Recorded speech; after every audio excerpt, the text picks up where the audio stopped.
everyone, welcome back to my YouTube channel. As promised, I did get the video footage edited for the card that I created for last weekend's Dare to be Artsy Instagram hop. I had about 6.5 hours worth of footage, and you'll understand why here in a little bit. So I wanted to get something out so that you could see this card and how I created it. I'm starting off here by coloring up two of the mermaids from the Mermazing stamp set. And the Mermazing stamp set actually has 3 mermaids in it. And then it has some little, it has a fish and a starfish and a seashell and a little glass of wine. And it has some ocean plants that you can also add. And it has 4 sentiments. So one of them says, "You are mermazing, cheers, and mermaids and mimosas." That's where you can use the little wine glass, or I guess champagne glass. And then a sentiment that says, "Make waves." This is an awesome stamp set, and these mermaids are so cute and so fun to color. And so basically I started off and I used my Artify skin color set to color the skin tones. And I'm starting off coloring the mermaid that you see here on the right, and I'm using a combination of purple and teal colors for her. And I had a little, I colored this, I had intended to color both on the same date, and I didn't because I started this late in the evening, and so I colored her. And then I decided to color the other mermaid the following day, and I didn't have as much success. And so I ended up coloring the other mermaid with the little poofy hair. I actually colored her 3 different times. And finally, 3rd time was a charm, and it worked out. I was trying to do some ink blending or some alcohol marker blending that wasn't working out very well.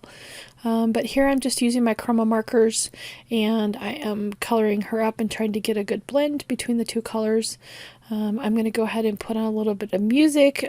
This video has a lot of coloring in it. I kept the majority of it in so you can see the process for coloring them. And I'll catch you back when I'm done coloring.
Okay, I am just finishing up the second mermaid. I colored her in some shades of orange and pink, as you can see, and then I added in a little bit of purple for her tail. And I did her hair a funky, you can't really tell, but there are little shades of brown in there, but pink and purple. So she's got some kind of fun hair going on. So I'm just going to zoom out here, and we're going to move on to how I created the background. I have the coordinating dies for these, so I use the coordinating dies for the mermaids to cut them out. And you can see my mistakes that I made with the other one, so that's why I recolored it. Anyway, for the background, I am just using some Distress Oxide inks, and I'm blending that on. I did die cut this before I ink blended, and so I'm actually ink blending this on a waffle flower stencil mat, which is a nice silicone mat, which makes it really easy because it kind of holds everything in place so it doesn't move around too much, and so it's great for ink blending. And I am not trying to do traditional ocean colors, obviously. You know, who knows what color the plant life is on the bottom of the ocean. But I thought I would make it bright and vibrant, and that's kind of what I was going for. So that's why I've got kind of a plethora of colors here with this. But I really like how it turned out. And I'm using some mini ink blending brushes just because these are pretty detailed die cuts. And this is actually, the name of this die is called the Ocean Floor die. And this die was actually part of the new release that just came out also. So it has this, the main background die, but then it also comes with 5 additional little dies. So you get some kelp, a fish, a seashell, some bubbles, and there's something else. 1, 2, 3, 4, 5. No, I guess that's right. So fish, kelp, seashell, bubbles. And then there's another little plant life that comes with it also, I believe. So it's a really good background, and this coordinates well with all the other new stamps that were in the release, because there's also some seahorses and some jellyfish. So those stamps would coordinate well with this also. So I'm just going through and adding in some different colors. I did go back and go back over my coral again just to brighten it up a little bit. And I'm going to set that aside, clean off my mat, and then I'm going to do the bottom of the ocean floor. So I'm painting it, or ink blending it a little bit like a sandy beach kind of color. So adding in a couple different colors of ink here to just give it a sandy look. I wasn't really sure how I was going to do that, but I think it turned out well.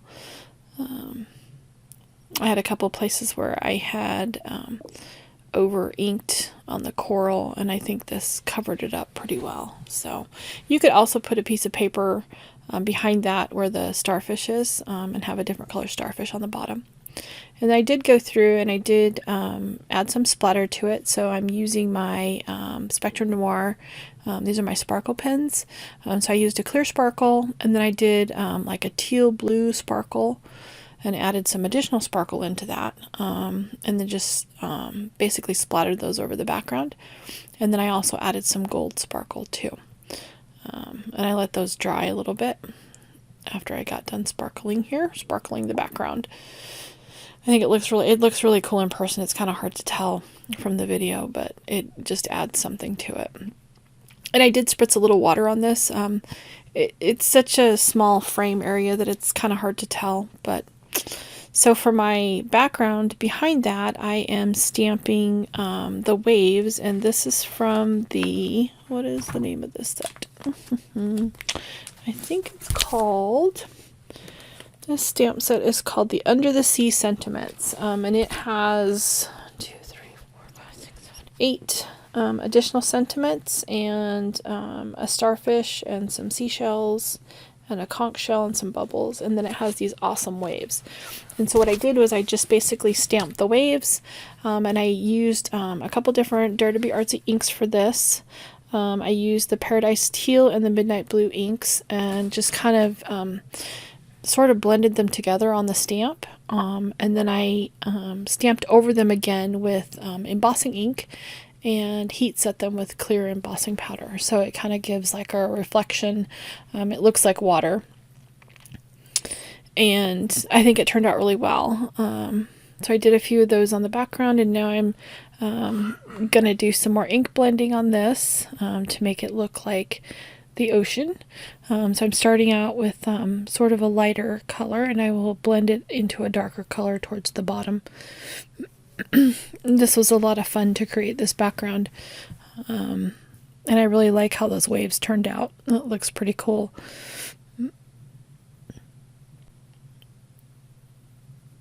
So I'm pulling out my media mat, my waffle flower media mat again for ink blending this. And I started out really light, and then I end up going back and going over it again.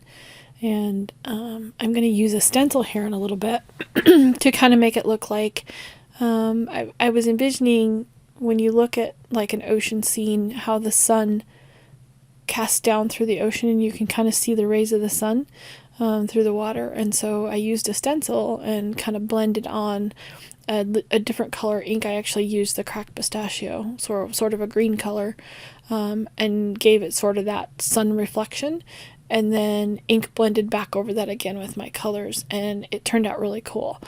I was watching the video when I was editing it, and I'm like, oh wow, you can really see it. In person, it didn't show up as much as I thought it would, but then I noticed in the video that you can really tell. So it's kind of a cool effect. And on this, the background doesn't have to be perfect because you're going to put that die cut ocean floor background over top of it. So if your ink blending is not perfect, don't worry about it because nobody's going to notice. And here I am with the stencil. This is a stencil from my stash I just grabbed because I kind of thought it looked like sun rays. And the stencil is very picky, and I thought, well, I'll try to just ink blend it, and then I realized it's not going to work. So I used some pixie spray on the back of it, and for some reason the pixie spray didn't help it much, so I kind of had to hold it in place while I ink blended those sun rays. And like I said, I'm just using cracked pistachio here, and I'm kind of blending through it, not even excuse me, not even trying to do a really good job at this. I just wanted it to be very, very subtle, not something that was going to stand out too much. It looks kind of cool. I mean, here it looks cool, but then even more so when you see that I'm going to go back over it with the original inks that I ink blended the background with. And it starts to show up more for some reason. I don't know why that is. So here you can see I'm blending in more of that background and just trying to kind of make it blend a little bit more, but you can see how the rays are starting to show up more as I blend more ink onto it. It shows more and more. So I thought that was kind of a cool effect. And it looks nice. And like in hindsight, I'm looking at this going, why didn't I add any bubbles? I should have added some bubbles, but I think it turned out well. So I also cut a piece of the new paper from the Make Waves collection. Is that right? Yes, it's the Make Waves collection. This is the wavy lines, kind of watery background. So I cut a piece of that using the Dare to be Artsy Framelit dies. And then I realized I got everything done, and I realized, oh, I don't have a fish. So I die cut one of the fish, and I actually put some adhesive on the back of this to hold it in place. And then I colored it. Colored it in the negative, so it was easier to color. And just adding a little bit of different color in there. I wanted something that was going to pop, and I think the fish definitely was a nice added touch. So yeah, it turned out well. And actually, I think for some reason I have two different sizes of fish. So I don't know what size actually comes with this. I think in my design team kit I got an extra fish. So I think I got one small fish and one big fish, but I think this is the larger of the two. So for my mermaids, I kind of wanted them to be intertwined with the plants from the ocean floor die. So I kind of put them in place and then sort of glued them to that before I put it on my background. So here I'm just lining things up. And I'm going to put this on my background. I'm going to use a little dimensional foam. I'm going to add my fish in first. And put some dimensional foam on him, and I did put some dimensional foam on the mermaids as well after the glue dried, kind of holding them in place. Then I went back in and added some additional dimensional foam just to shore up the places that wouldn't be covered.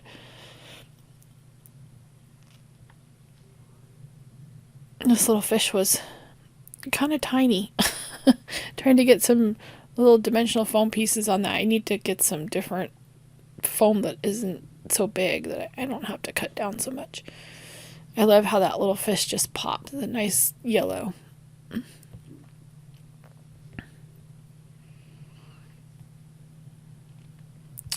And then I'm going to put him in place. And then I had a moment of thought after I got everything put on there. I'm like, this needs something. I actually went in with a Sakura Jelly Roll shimmer pen, and I added just a line up above my heat embossed waves.